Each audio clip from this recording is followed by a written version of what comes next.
Originally, we always had UK readers in our small little school in Australia, and really it was an inspiration to sell back to UK, as they had shipped us books on a steamship many years ago, and it was one of those things that was a wonderful idea. It's a great market, and they also speak English.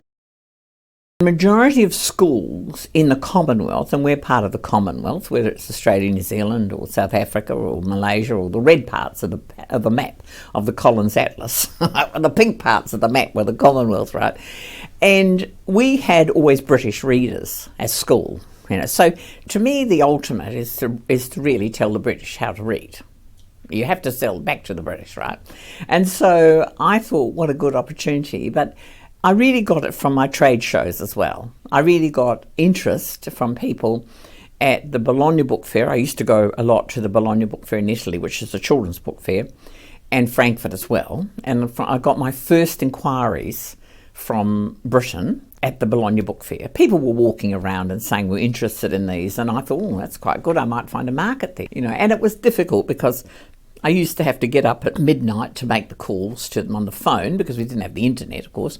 You had to make phone calls, right, which were expensive. And you get up at midnight, and then you'd have rung before and told, and they said, yes, Mr. Jones or whatever it is available at 11 o'clock in the daytime, whatever it is. And so you'd get up at midnight, freezing night, and you'd ring up, and then they'd say, oh, I'm very sorry, Mr. Jones is still at a meeting, he's not available for another hour. And you think, oh my God, I've got to now wait till 1 o'clock, right?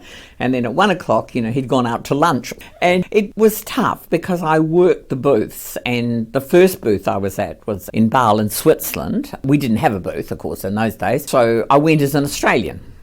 A New Zealander posed as an Australian, which I had an Australian passport, and I worked off the Australian stand until I got kicked off. I got kicked off the stand about the second day. People came up and said, you're selling books from New Zealand. You shouldn't be here. You should be on the Australian government stand. I said, but I'm Australian.